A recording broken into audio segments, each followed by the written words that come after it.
ده واحد بيدور على المعلومه، عملت له اتراكشن بانه لقى محتوى مفيد بيحل المعلومه بتاعته، سواء بقى مقاله، سواء فيديو على اليوتيوب، سواء معلومه على الموقع بتاعك. دخل على الويب سايت بتاعك او البلوج او المقالات، لقى كنز معلومات، لقى ان انت كاتب له حاجات كتير جدا، لقى ان هو يقدر يعمل سبسكرايب علشان خاطر يفضل يجي له معلومات من الموقع الغني دوت.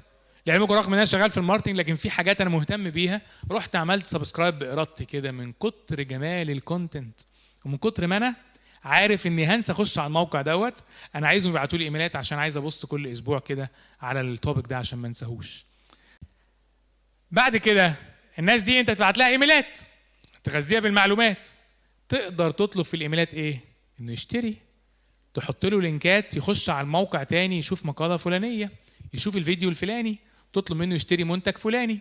فهنا انت مشيت معاه الرحلة بطريقة مختلفة خالص عن السوشيال ميديا. انا جبت سيرة السوشيال ميديا بس فيها كونتنت على الويب سايت بتاعك.